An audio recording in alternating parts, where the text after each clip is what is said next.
বরবাদের দারুণ সফলতার পরেও খুশি নন প্রযোজক।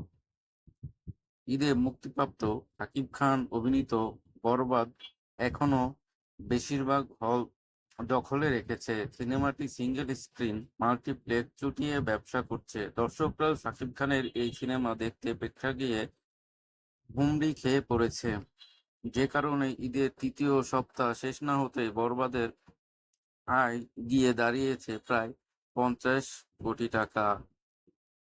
সিনেমার দারুণ এই ব্যবসার পরেও কিছু কারণে খুশি নন প্রযোজক শাহরিন আক্তার সুমি।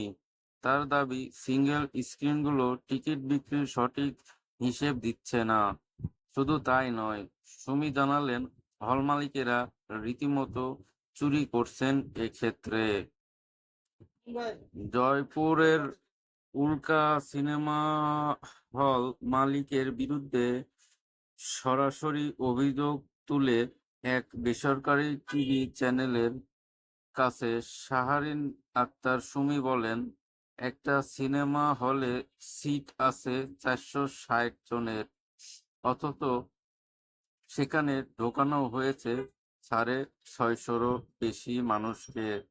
আমাদের ডিস্ট্রিবিউশন টিমের লোকেরাই গুনে দেখেছে, শুধু এসি ক্যাটাগরিতেই আছে 678 জন। ডিসি তো আমরা ঢুকতেই পারিনি। সেলস রিপোর্টে কিন্তু 480 জনের সংখ্যায় এসেছে। তাহলে বাকি 280 থেকে 300 জন কোথায় গেল? আমাদের লোকজনকে বের করে দেওয়া হয়েছে সিনেমা হল থেকে। কথাই বলতে দিচ্ছিল না তারা। জয়দেবপুরের উল্কা সিনেমা হলের ঘটনা এটা। এরকম ঘটনা অনেক হলেই হচ্ছে।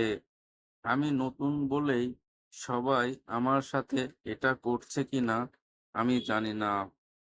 এই প্রযোজক আরো বলেন, যারা কখনো ভাবেনি বরবাদ চালাতে পারবে, তারাও যখন অনুরোধ করছে, আমরা ছবি দিয়েছি, অথচ সেই মানুষগুলোই চুরি করছে।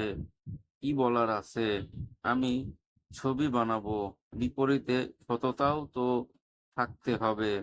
হল মালিকরা যদি ভাবেন ব্যবসার পুরোটা নিজেরা ভোগ করবেন, এটা একদমই ভুল। তারা 20 থেকে 30 আসনের গরমিল করলে মানা যায়, কিন্তু 200 থেকে 300 আসনের নড়চড় করলে তো মানা যায় না। এটা চুরি। আবার এটা বললেও আমার দোষ, ক্ষমতা দেখায়, নানা কথা বলে। এগুলো ঠিক না। এগুলো ঠিক না হলে তো ইন্ডাস্ট্রির কখনো উন্নতি হবে না। ধন্যবাদ। ভিডিওটি ভালো লাগলে শেয়ার করবেন।